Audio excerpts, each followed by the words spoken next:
Stock futures traded near the flatline on Wednesday evening after the S&P 500 and the Nasdaq Composite logged a fourth straight day of losses.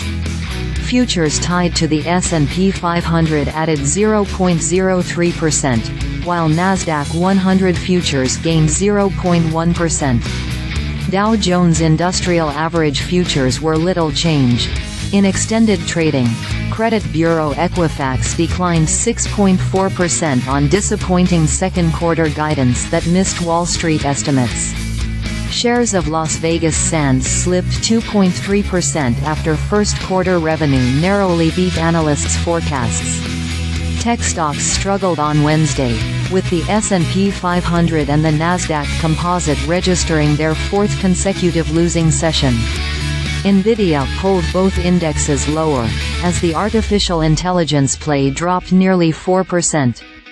The 30-stock Dow fell for its seventh session in 8. Wednesday's market pullback adds to a more difficult second quarter on Wall Street.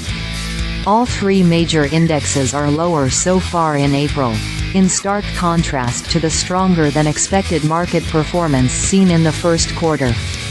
The Dow, S&P 500 and the Nasdaq have also closed below their respective 50-day moving averages.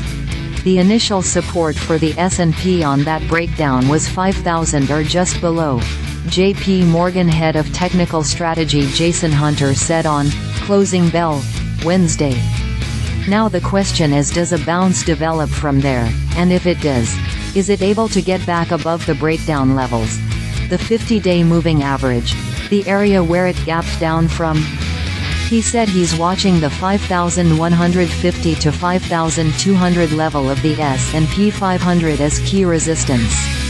On the economic front, initial jobless claims data will be due on Thursday morning, and the existing home sales report for March is also out. Earnings season also heats up with Alaska Air Group and KeyCorp reporting results before the bell, followed by Netflix in the afternoon. It's only Wednesday, but the Nasdaq Composite is already pacing for a 3% decline this week, and its fourth weekly decline.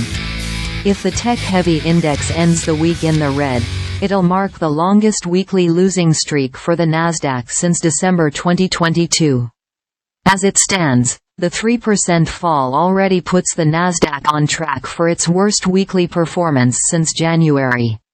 A sharp decline in tech shares, with Nvidia posting a nearly 4% drop, dragged the S&P 500 and the Nasdaq to their fourth losing session in a row on Wednesday.